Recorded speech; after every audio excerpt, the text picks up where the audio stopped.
Greetings and salutations, friends, and welcome back to yet more Warhammer 40k lore. Today we are going to look at how the Tyranids attack a planet, and perhaps equally importantly, how they get to the decision of attacking a planet. And of course, the Synapse network.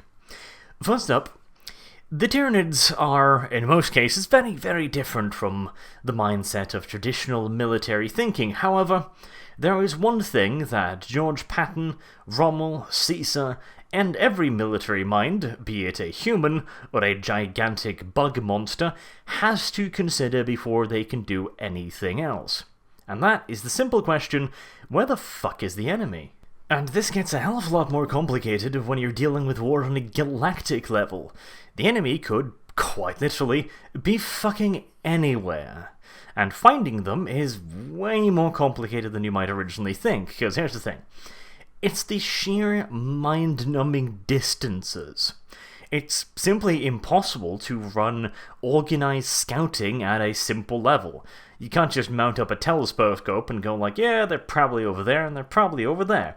You need all kinds of sophisticated reconnaissance data just to even determine where the enemy might potentially be. You might originally think that, oh yeah, it'd be simple, you just need to narrow down the galaxy to the inhabitable worlds. Well, even that's pretty fucking complicated, because you have to determine, first and foremost, what kind of worlds your prey lives on, and secondly, you then have to figure out how to find these worlds in individual solar systems in a galaxy. It gets pretty damn complex pretty damn quickly.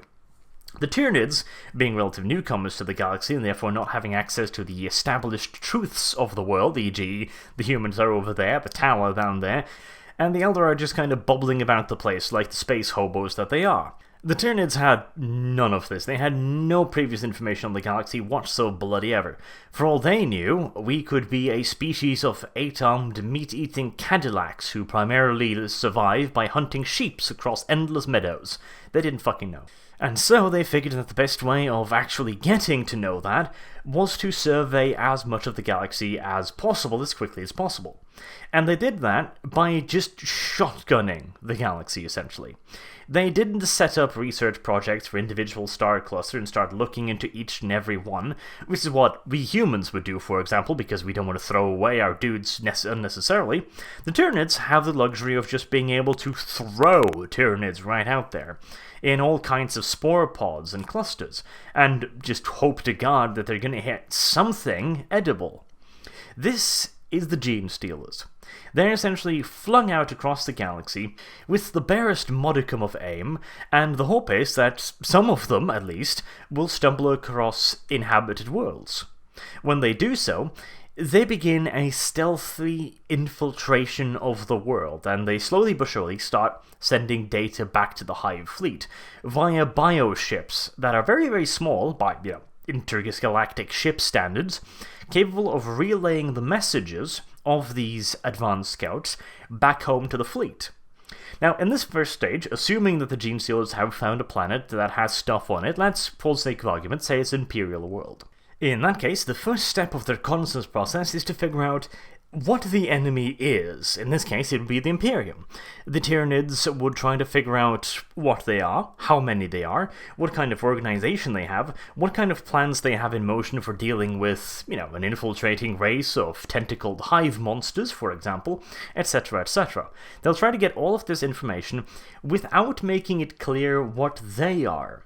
In fact, the Imperium has had contact with the Tyranids as early as Millennia 35, which has been a very, very long time ago, and some even suggest that the Tyranids might have sent off dormant spores into our galaxy at some point during the Horus Heresy as a way of kind of preparing the ground for the main forces.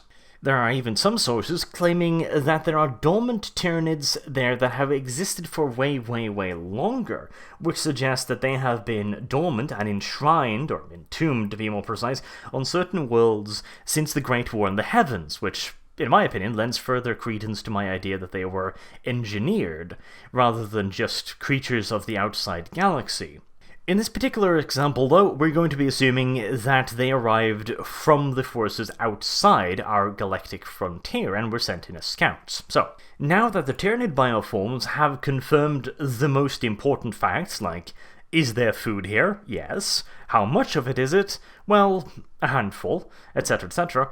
Then they can start planning for what they're going to do to the place. Now, if it is a priority target, they will almost certainly begin infiltrating the planet's population by creating gene-stealer cults and hybrids. Preferably, they would like to infiltrate higher government, etc. This, of course, depends on how much time they have on hand. Ideally, the entire planet should be subverted and ready to just fall into the Tyranids' lap the moment the Hive fleet arrives, but you don't always have that kind of time on hand. Firstly, though, let us look at a scenario in which the Tyranids have plenty of time.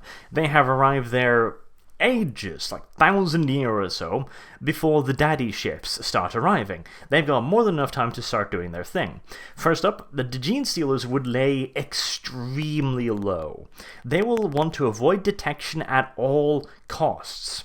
Because even though the locals might not have any idea what a Tyranid is, some clawed monstrosity that fucking shreds people in power armor or whatever else they're going around it in seconds is probably going to get some attention.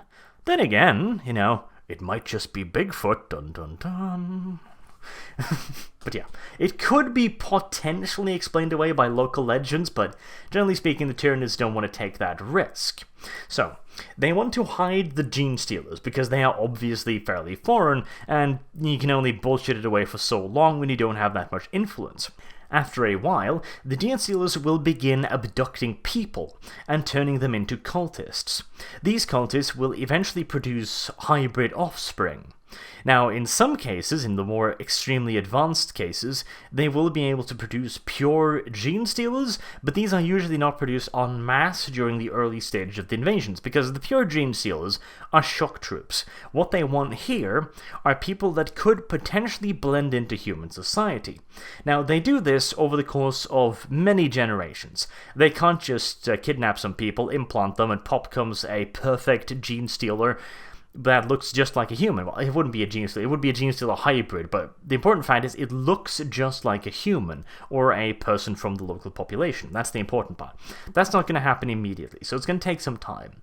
And then, of course, after a couple generations, when you've got a decent-looking hybrid, you then have to get this hybrid into important positions, preferably within military, political, and of course market and economic forces. They will of course then start out at the bedrock parts of a planet. Maybe they will start in education, looking for teacher jobs, for example, which they can influence the minds of the young, stuff like that. Then they'll slowly build themselves up into some kind of maybe ideology, maybe a particular thesis, or some kind of gathering force, a church perhaps, which they will then use to build on further to enter into politics and large economic and military circuits. Then they will use their newfound power to grow their already quite considerable base, until eventually the hope is that they will have gene stealer hybrids in important positions of governments.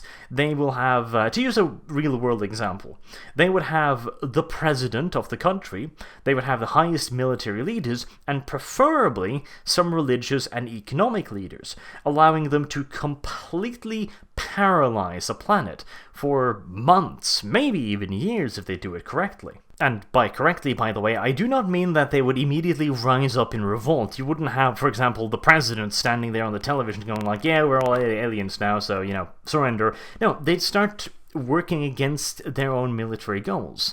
They would start sending out contradictory orders. They would sow as much confusion as humanly possible within the non-corrupted parts of government. Preferably, they would break down the most important parts of governments before they start sowing dissent in the military. Or even better, they might seek to create a civil war within a nation, leaving it exhausted and crippled, but that would potentially waste valuable biomass as well. The point is, if this is done correctly, it can essentially make an entire planet virtually defenseless. which is of course very much so in the Hive Fleet's interest, as they want to spend as little biomass possible to gain as much biomass as possible. Then let's look at a situation in which the Tyranids don't have all the time in the world. If they have to hurry up, they would probably try to produce more specialized creatures quickly. For example, they would produce larger number of pure strain gene stealers to act as a shock and awe force, and they would also certainly seek to get a hold of lictors, which are stealth and assassination experts within the Tyranid army, I suppose we'd call it. These creatures would be sent out to hunt down and kill political leaders and military leaders, and they would try to do so in an organized fashion. In an ideal scenario, the lictors would all strike at once, knocking out pretty much all, if at all possible, heads of states and heads of military, and preferably also causing all kinds of chaos by random terror attacks after this is done, while the shock troopers, the gene stealers, will target strategic military and civilian infrastructure. They will attack bases, and they will attack power plants to cause outages and just general havoc.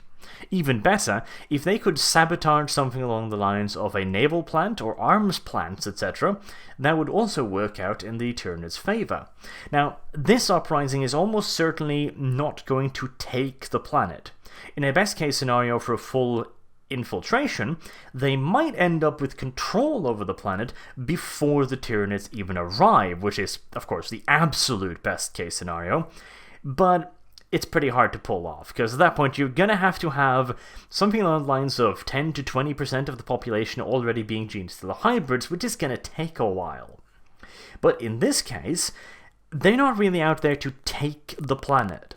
They just want to screw it up so badly that the Tyranids can get a foothold without any significant resistance, and then any surviving lictor and or gene stealer will then seek to join up with the main brood and begin taking over the rest of the planet.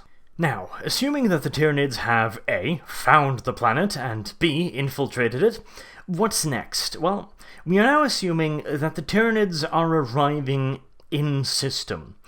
Now, ideally, the planet will not have anything in the way of space defenses, because the Tyranids tend to lose most of their biomass in space battles, because they're not particularly well adapted for space battles. They have quite a few weapons that are potentially useful, but they mostly rely on swarm attacks to attack and disable large capital ships. This is all well and dandy, except when you run into something like an Imperial battle line, which is so fucking bristling with flak turrets that hurling little tiny screamy creatures at it is going to become very, very costly indeed. The Hive Fleet is probably going to win the engagement, but it's going to have wasted far more stuff than it wants to. Again, remember, this is a bit of a plus-minus game, and there's only so much biomass on a planet. And as the various races in the galaxy get more and more aware of this, the hit-and-run tactic that the Imperial Navy is currently employing will undoubtedly be more and more common regardless of the prey species, which is why the Tyranids would prefer if those cheating little sacks of shits didn't have navies in the first place. Now, we will continue with the assumption that this is an Imperial world, and as I have talked about in previous videos, very, very, very few Imperial worlds are important enough to warrant an Imperial Navy presence. In fact, it's almost guaranteed that there's going to be no Imperial Navy presence whatsoever. If the system is lucky, it's going to have a few PDF gunboats, and if it's very, very, very lucky, it might have one, maybe two light cruiser-class ships.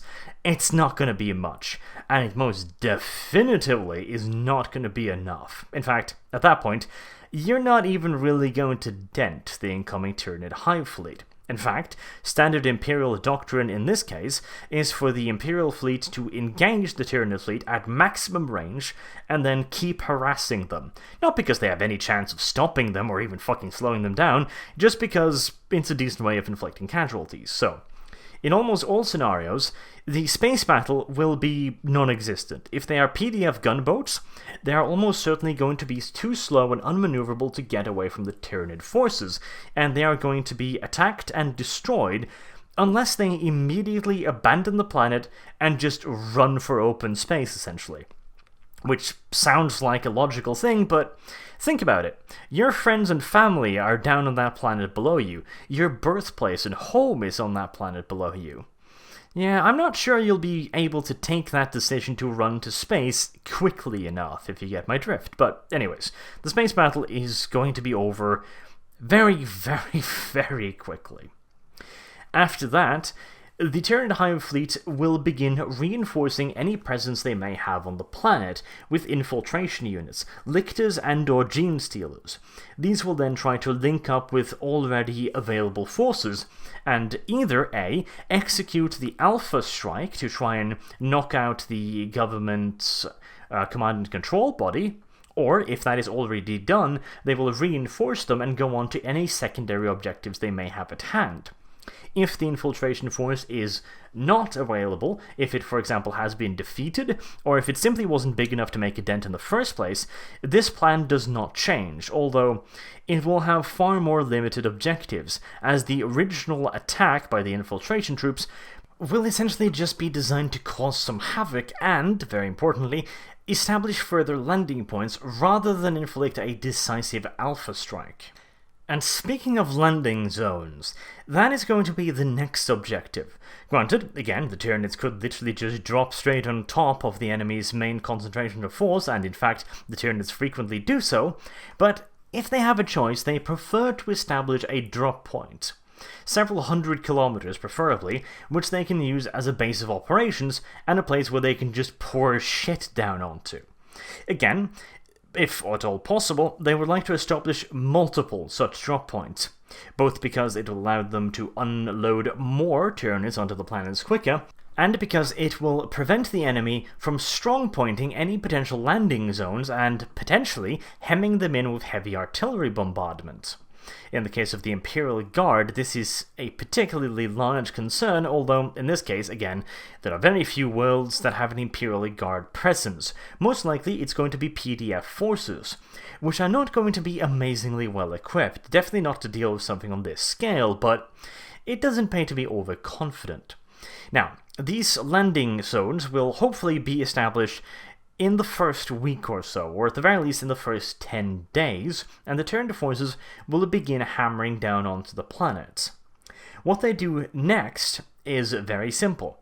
They expand their drop points, making sure that they can bring in more reinforcements faster, while also spreading out to make sure that the enemy will again not be able to adequately hem them in, because that is really the greatest threat at this point in an invasion.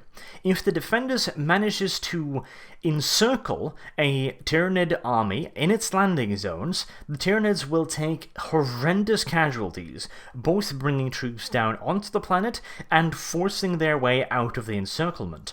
This is not the situation the Tyranids want to be in. If at all possible, they want to engage in a war of maneuver where their vastly superior command and control system will count for a lot more. Additionally, they would very, very much so like to get their hands on any fresh water supplies, or primary water supplies, because water is, as far as we know today, pretty essential for pretty much everything, and so the Tyranids would like to fuck with it by infesting it with all manners of Tyranid spores, and other nasty little viruses that doesn't bother the Tyranids in the slightest, but will fuck up the local population to no goddamn end. It's kind of like the smallpox blanket, except, way more deliberate and on a bigger scale. And this is where things get really interesting, at least for the Tyranids. It's starting to get pretty desperate for the defenders. Now the Tyranids will have secured enough space for their maneuver warfare to begin. They're going to have secured enough space at about a month into the campaign to begin moving around rapidly, using their overwhelming advantage in command and control to their advantage. Plus, the Tyranids are a surprisingly mobile force. Pretty much everything they could ever need, from support weapons to heavy artillery to flying troops, are all within the command and control radius of various synapse creatures, and can be moved around in large mobs. Essentially, a Tyranid brood can bring with it everything it needs. the heavy artillery, the heavy support weapons, the various air support troops, etc., plus the command and control infrastructure needed to coordinate all of this, and they can do it pretty much anywhere, because it's pretty much all walking creatures. They can traverse swamps, jungles, mountains, plains, hell, even water in some cases, pretty much without any real problems, and they can do all of this while staying in control with the hive mind via their synapse creatures. Now, the synapse, I have to explain this. Essentially, this is a word given to the psychic bond that the Tyranids have between each other. Generally speaking, the lesser Tyranids are idiot creatures guided by a higher creature. This is the synapse creature. Many smaller creatures act as synapse nodes, which extend the command and control area. The command and control area is then controlled by a larger Tyranid, usually some form of hive tyrant. The hive tyrant is the apex of this particular pyramid, unless there is something like a brood lord or a higher command on the planet. This is the center. Beneath it is warriors and zonotropes, essentially, that basically act as relays. These lesser synapse creatures take the hive tyrant's instructions and then send them out to all of the little Tyranids, thereby growing the net. Ideally, you will have hundreds of hive tyrants, each controlling a vast area through a massive networks of lesser synapse creatures, and in this way, they can potentially keep an entire planet within, well, radio communication, to use an approximate similarity. This allows them to communicate and send orders far more effectively than any human army could ever hope to do.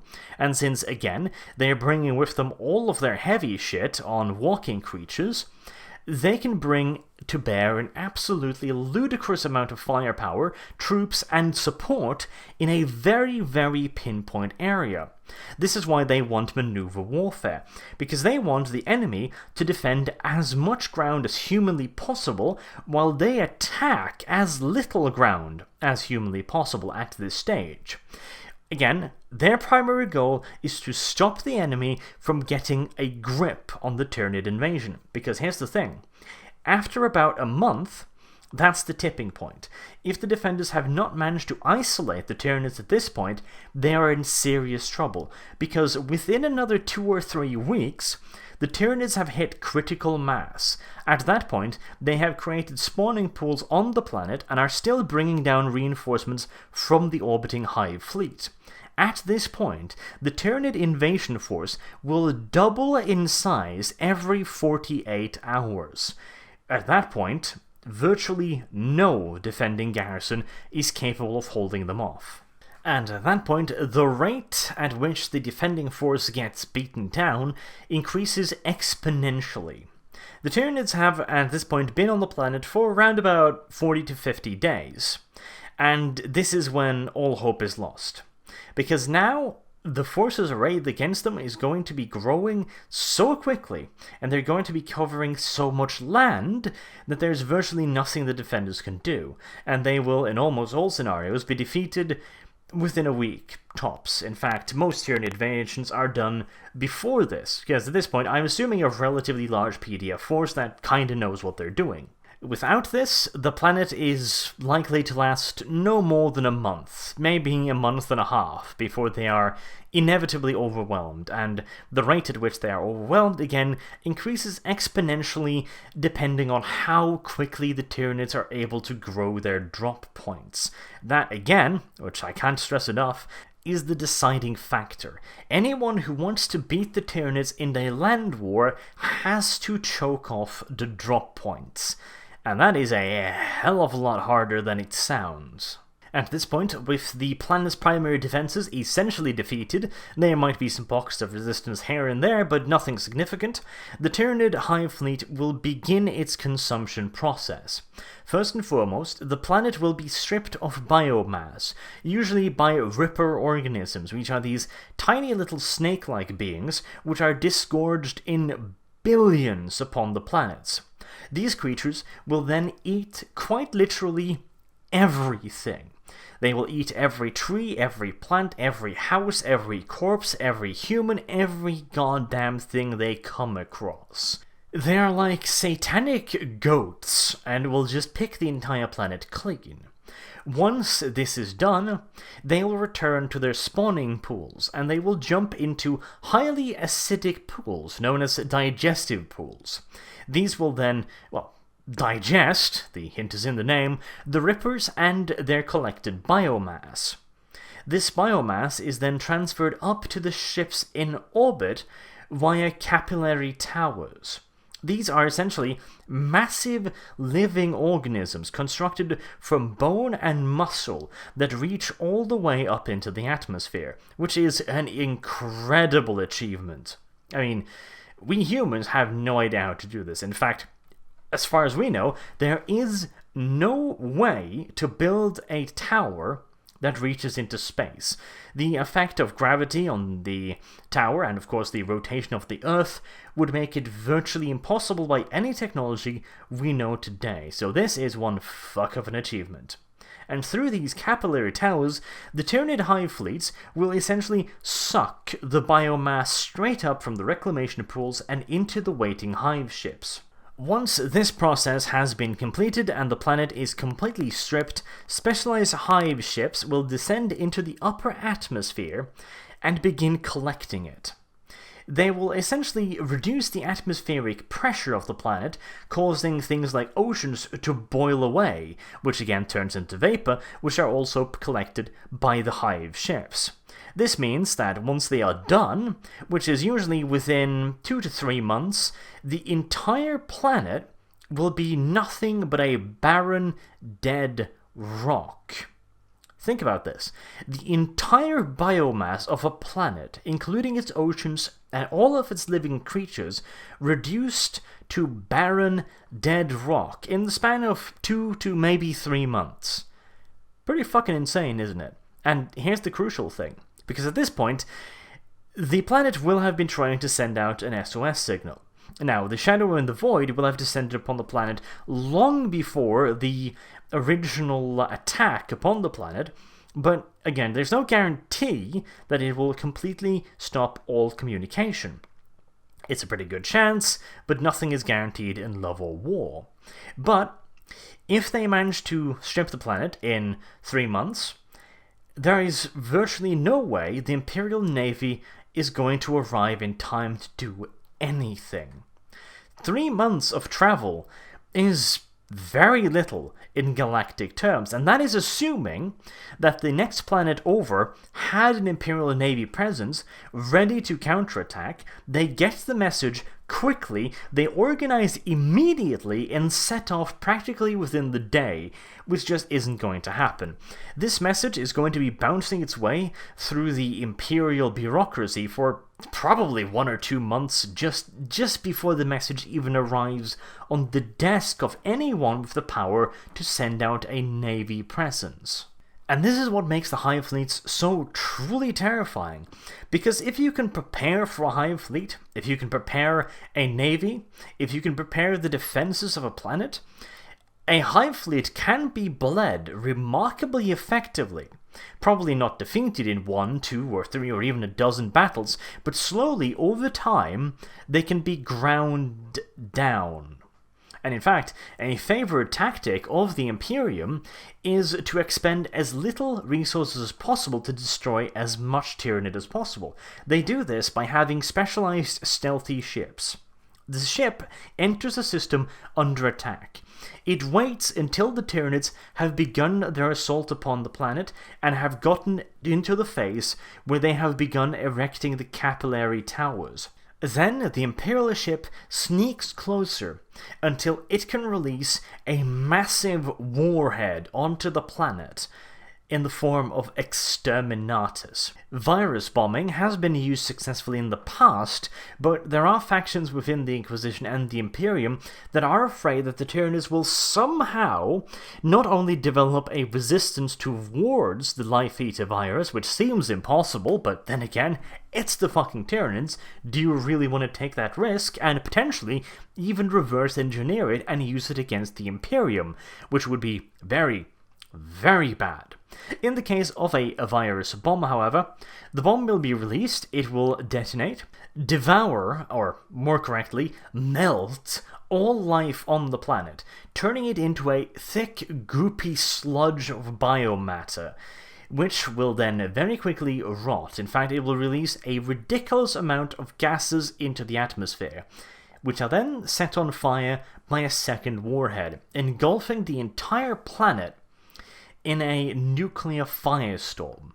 Alternatively, exterminators will usually, if possible, be carried out by a single massive warhead, or in many cases several massive warheads if you want to be really sure, that will bore into the planet's core, detonating it, destroying the planet, and any biomass that is on the planet, plus the biomass that the Tyranids have poured onto the planet.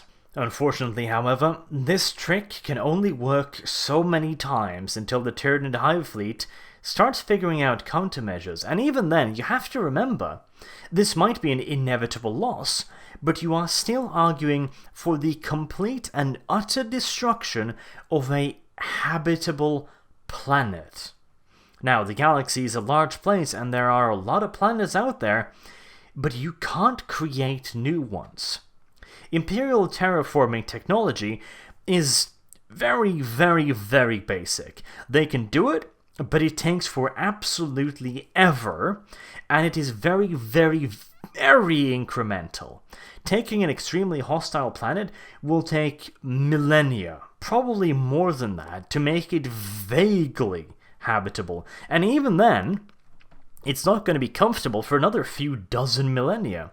It's not a thing that the Imperium wants to do, and certainly not on a planetary scale. Of course, it depends on the size of the planet, obviously, but it's just not worth it in the long run. Or, well, it could technically be worth it in the long run, but the long run in this case is hundreds of thousands of years. So, yeah, not really. And of course, that is under the assumption that there is a planet there that can be terraformed in the first place. The Imperium most definitively does not have the technology to create planets, and as such, every planet destroyed, that is a planet that will never be used again. That is one hell of a blow to an economy. And now that we've talked about how the Tyranids would attack a planet, how about we talk about how you would defend a planet? Again, we'll be using the Imperium as our example here, because it's the easiest one. Right, first and foremost, if at all possible, you want to meet the Hive Fleet with an Imperial Navy presence. Now, depending on the size of the Hive Fleet, whether it is a splinter fleet or a full-on Hive Fleet, depends on how many ships you want. Generally speaking, if you think you can defeat the enemy in a single, large-scale engagement, you want as many heavy, big old bruising fuck-off ships as humanly possible. The weight of broadside is what's important here, and the weight of point defense. You also want carriers, if at all possible, because heavy starfighters will do a hell of a number on smaller Tyranid bioorganism that will otherwise try and swamp your capital ships.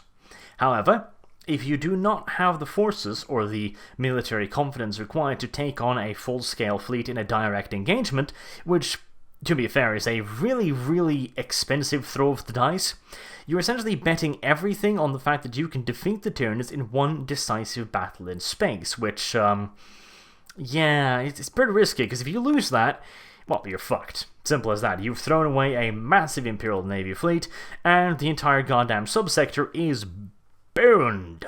So, you want to be a bit careful of that. Alternatively, you want a raiding force. You want light cruisers, frigates, destroyers, and carriers.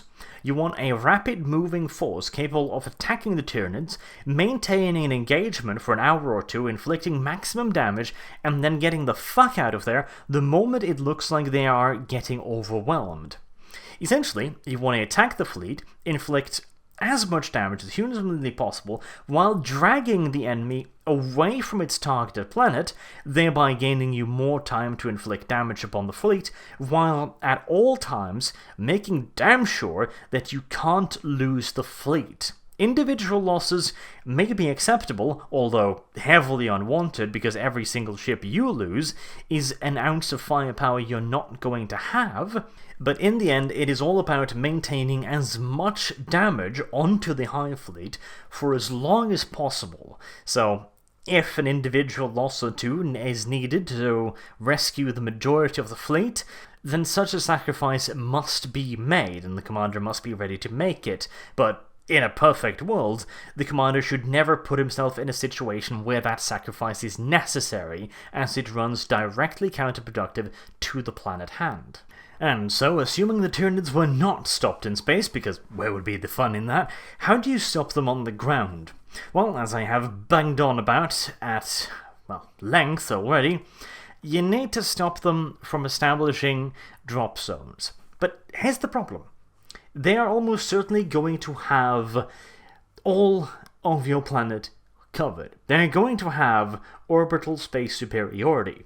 And unlike normal situations in which the defending fleet could punish the offensive fleet for trying to drop shit onto a planet, the Tyranids have enough shit to just simply cover your planet and then protect the dropships from a direct attack, which means you can't punish them in the usual way. You should certainly try to, but don't expect any great results, so the Tyranids are going to land. Now, the question is, where? Well, generally speaking, they're not going to try and dump their shit directly onto your heaviest defended areas immediately, although they might, so you gotta take that into account. On the other hand, you need to cover basically the entire planet, because you can't give them any space. And this is where you can quite easily fall into a bit of a trap, namely the idea of defending everything. He who defends everything defends nothing, and it could not hold any more true than in this particular scenario. You have to get the Tyranids into a cluster to deal with them. That is the best way. Isolate their landing points, smash them one by one, and then move on. However, this requires highly mobile forces, and it requires these highly mobile forces to be able to traverse the area that you're going to defend. This is not always possible. If it is heavily rocky terrain, or mountainous, or swampy, give up on it immediately. You can't defend it. Defend areas where troops can move quickly. Preferably pick one continent and hope to God there's more than one, and then defend that. You can use natural barriers to some extent. For example, if there's a large equatorial jungle, the Tyranids will cross it, but it's going to take them some time. You can use that time to crush any Tyranid landings on your side of the jungle, and then fall back to pre-made defensive positions once the rest of the horde starts breaking through, because you don't want to be engaging in a maneuver war against the enemy. That is a critical difference. You want to crush their drop zones, their landing areas, but you do not want to get involved in a rolling maneuver war. They will almost certainly beat you, and they're going to have a hell of a lot more shit to do it with. When you inevitably reach a point where operating in the open is no longer an option because of the amount of Tyranids and their ability to cover vast areas of grounds with very well coordinated tentacles, you have to pull back to easily defended positions. These can be heavily fortified urban areas, military bases. Hive cities are ideal for this simply because they already have a buttload of fortifications and can be defended both in depth and vertically, which is perfect. Or retreat into areas of heavy mountains or rocks. Now, this is going to completely destroy your ability to maneuver unless you're lucky enough to have large groups of air cav, which is something you should have preferably, but it's also going to fuck over the Tyranids' ability to attack you from multiple directions. Again, the primary idea here is you want to concentrate as much firepower into as small as an area as humanly possible, because that is exactly what the Tyranids want to do. They want to concentrate all of their shit at a pinpoint, and as such, you have to do the same, because if the moment you start spreading out, their pinpoint pierces your paper, and you're fucked. Huh. I just realized what I said there and how that can be interpreted. Moving swiftly on, The next step, then, once you have a solid defensive position, will be to hold it. You should not, no matter how tempting it would appear, be tempted into sallying out of this defended position, because at this point, the Tyranids will start multiplying at a rate that you simply cannot defeat in the long run. The idea here is to keep them there, inflict as much casualties as humanly possible, forcing them to send more biomass down onto the planet, and then hope to fucking God that the Imperial Navy will be able to shatter the hold on the planet.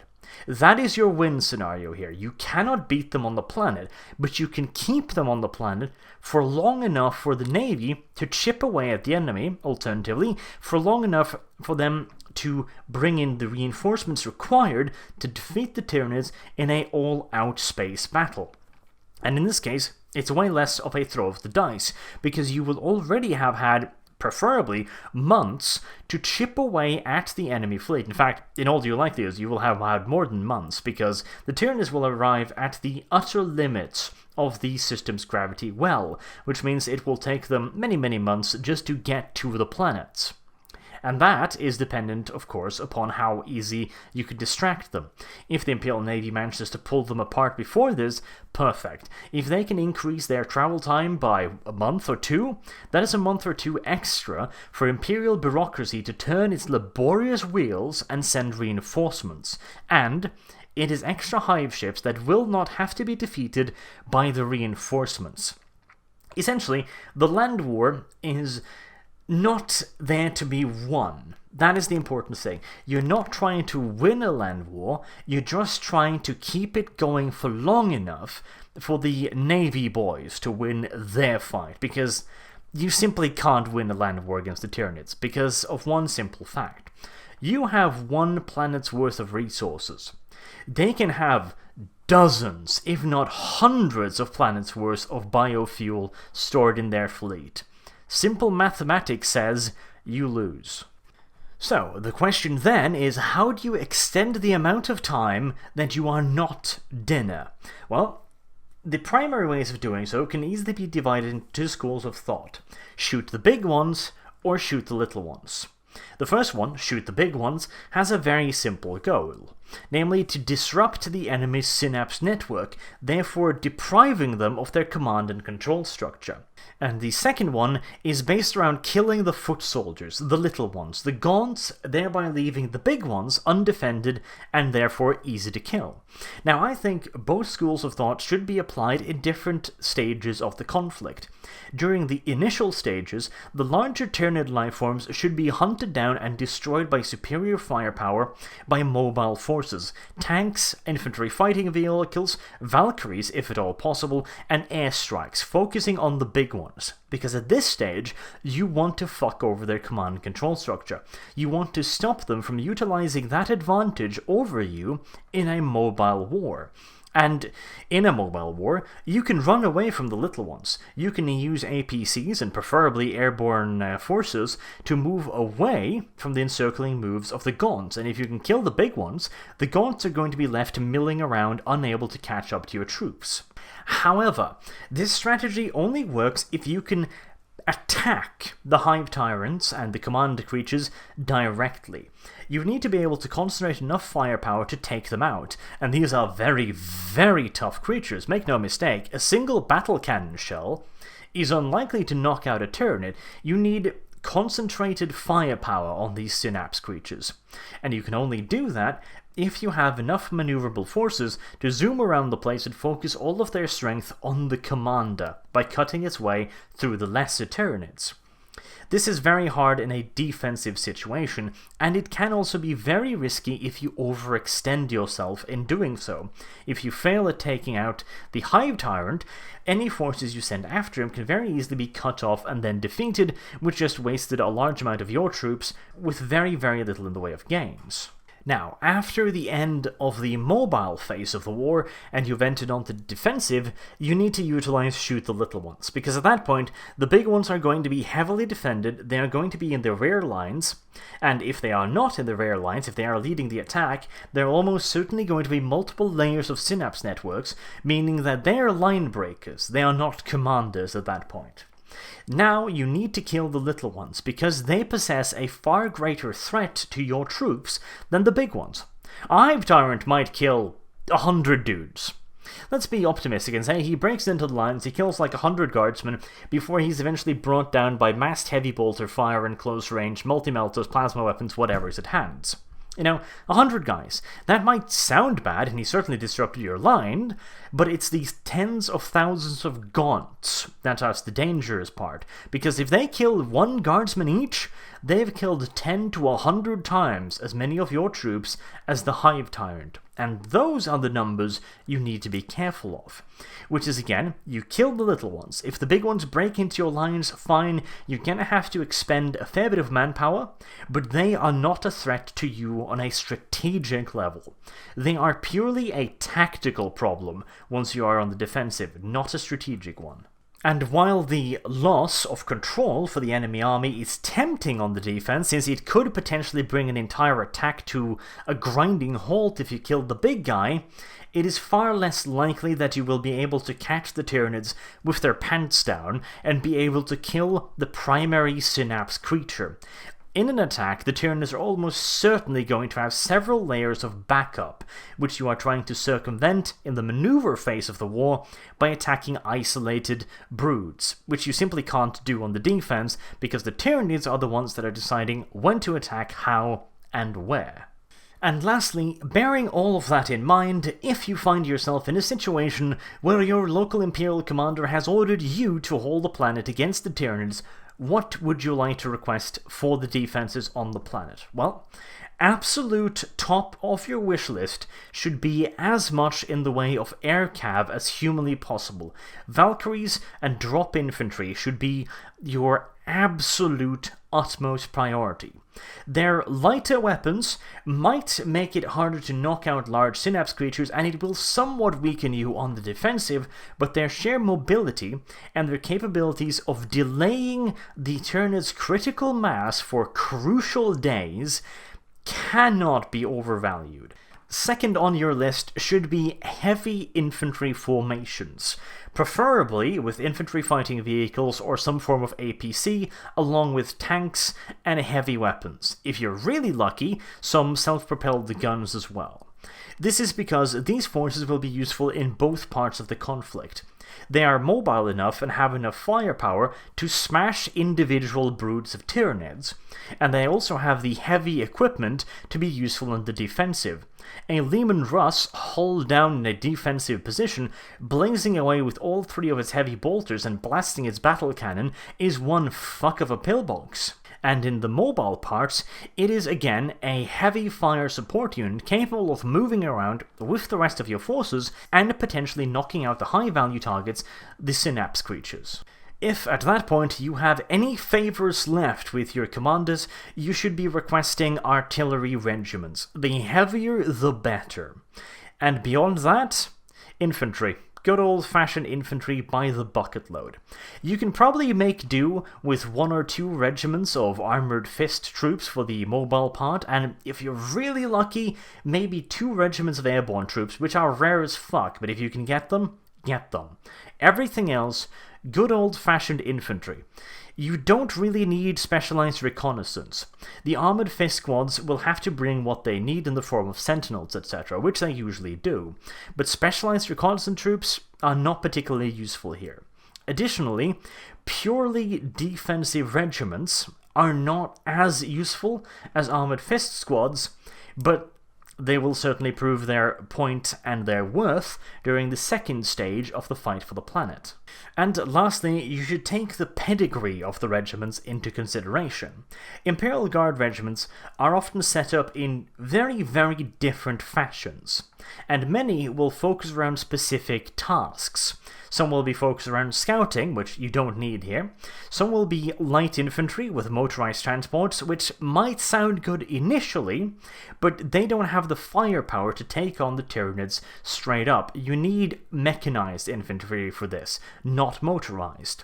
Ideally, you want infantry regiments with a particular knack for heavy firepower. Regiments that have a downright fetishized relationship with their mortars, high-caliber machine guns, and autocannons. And if by some miracle you are offered any other non-Imperial Guard forces, like Mechanicum, Scout Titans would be the best. You don't really want the heaviest Titans, because that's just going to encourage the Tyranids to bring their own shit. You can deal with big Tyranid Bio-Titans with sheer weight of artillery. You don't need a Reaver or a Warlord, and you're probably not going to get one. But if you can somehow lie, beg, cheat, or blowjob your way to a trio of Warhounds, go for it. As for other forces, if they offer you Adeptus Astartes, or more likely, the Adeptus Astartes will just fucking show up, then thank your lucky star and be happy about it. You're probably not going to have any influence upon them whatsoever, and they might order your ass around occasionally, but they're Adeptus Astartes. They're going to be useful. If, for some reason, the planet you are defending have Adeptus Sororitas on it, like for example it has an Imperial Shrine with a small detachments of Sisters of Battle, the best thing you can really hope for is to point in the general direction of the enemy and shout, "Heretic!" and then watch them go. You're not going to have any real influence over them, they're not going to follow your orders, and they most certainly are not going to be helping your strategy. But, hopefully, they're going to be killing a lot of Tyranids before they get turned into dinner, and that's about the best you can hope for with the Sisters of Battle. They are great fighters, but they tend to be somewhat lacking on the whole discipline and strategic part. And with that last little triggering notion, I will leave you. I have been Arch, thank you very much for watching, and I do hope to see you all again soon. Have a good day.